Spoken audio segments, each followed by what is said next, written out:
Hello everyone, Nugai here back with another game in the What's That series. This time I'm going to be looking at Dungeon Survival. What's Dungeon Survival, you might be asking? Dungeon Survival is a turn-based side-scrolling adventure game. How should I put it? It's a 2D game. It's very similar to Darkest Dungeon. And one of the reasons why I really like it is that it's a Darkest Dungeon clone on Android. I can play this kind of game on Android. Now let's check the whole premise. I've played this a little bit. It's really already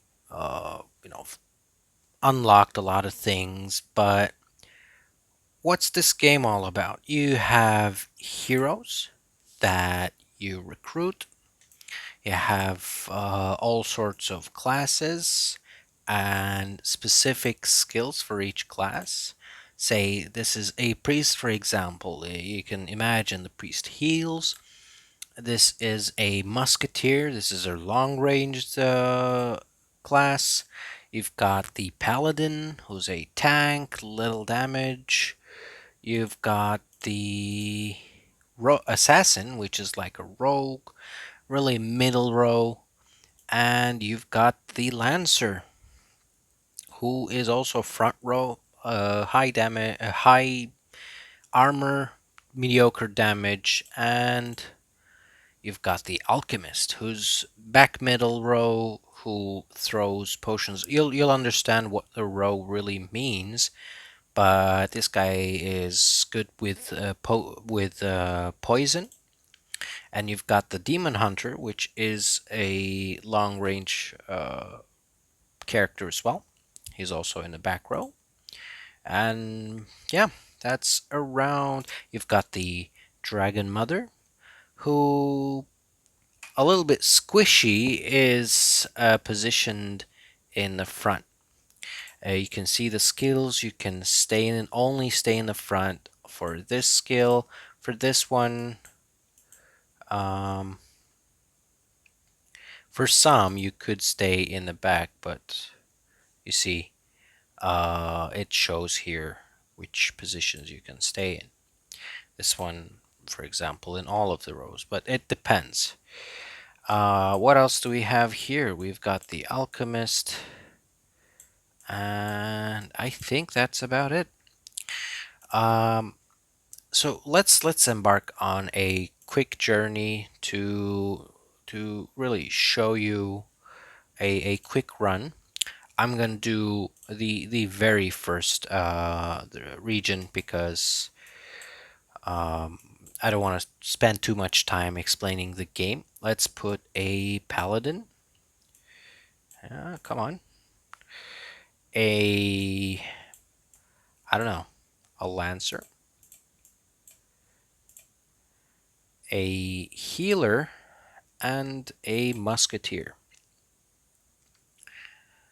It really shows you that I'm not gonna get any experience. You got all sorts of levels in every region. So let's embark. Now, you basically go by scrolling left and right. You can see this is the graphics are a little bit silly, but it's not that bad. So you've got your four skills that you can use. This one, for example, attacks the two front row, and you can only attack with from the two front row. And since there are two people, I would use this. But let's see what else do we have. You can bash the front row, so the first person, and it has a really high chance of stunning. This skill guards all the teammates. Basically, he gets hit instead of everyone else. And this one is a buff that you put on yourself for 2 rounds. It reflects damage. Um, let's do this. They're dead. You can grab the stuff from the ground. Let's see. You get items, and they've noticed us. Okay, so I'm gonna skip this guy, and you see the steps here. Who's gonna be next? Next is gonna be my musketeer. Your speed stat also is what what explains the turn of these people. So the higher the speed, the earlier you get to take an action.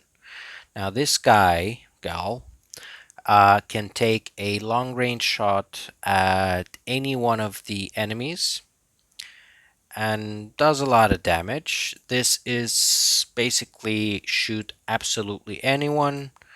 This is basically removes a cooldown from one of the other skills, and this is when there's some effects done by the enemy. Sometimes they pull you in the front. You can use this to jump 2 rows back, and it's really good, but it has 8 rounds cooldown, so you could use this. I'm gonna skip with this guy as well. Now we have the priest.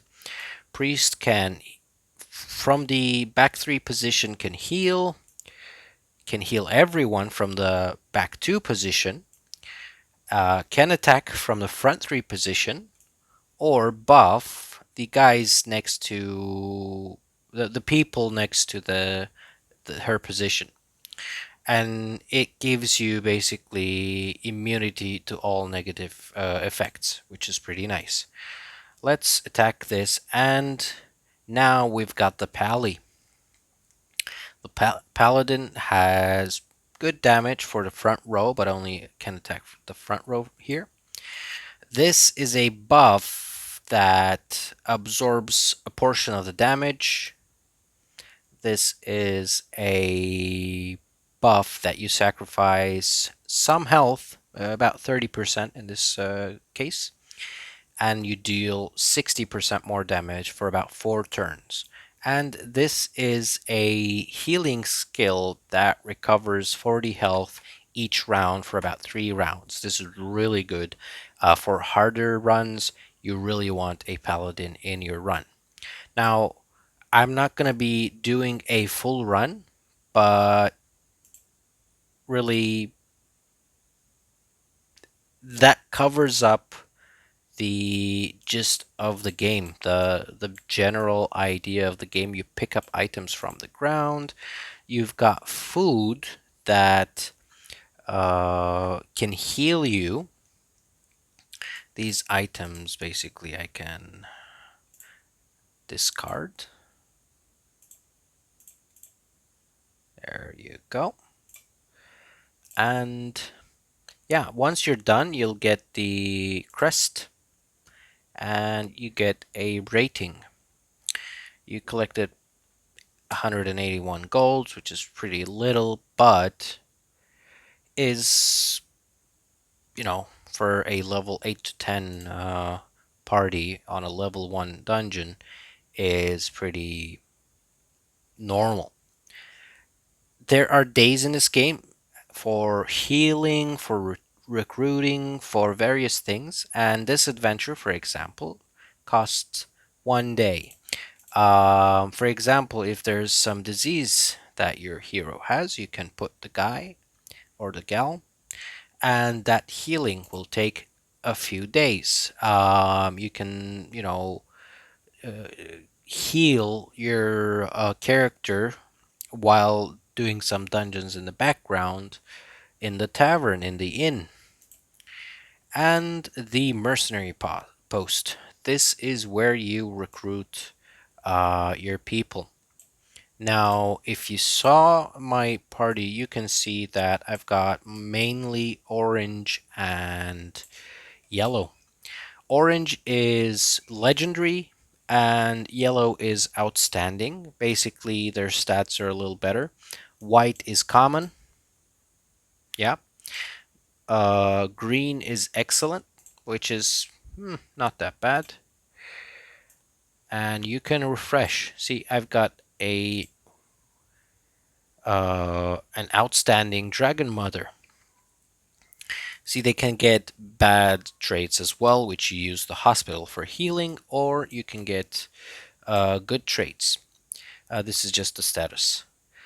And you refresh every few days. This roster updates. I don't need another Dragon Mother. I'm looking for a legendary one, so I'll check on another day. I don't want to spend too much money. The warehouse is your bank, basically. You need some sort of keys for some dungeons that you'll learn over time. You need those keys for accessing this tower here. And what else? You have the gambling, which you can, spend in-game currency to, or, coins to buy stuff. Sorry. You've got the guild, which helps you update your skills, but you need books that you get from doing the quests. You've got the camp, where you can send your characters for hunts, and they get these things that will last, for example, 6 days. And the cemetery.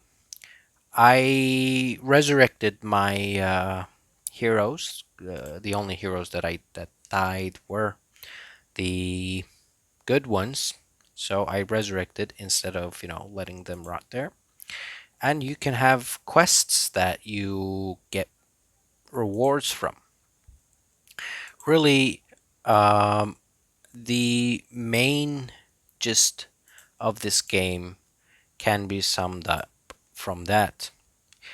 I'll be playing this game as well.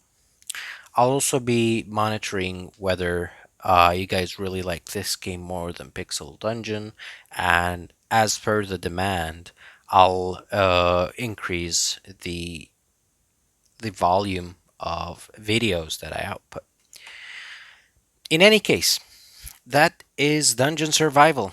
Hope you guys like this game. Hope you guys like this video. If you did, do hit that like button. It really helps me. And if you want to see more of my videos, please do subscribe. If you want to see them right off the bat, hit that bell icon as well. Otherwise, I'll see you around. Cheers.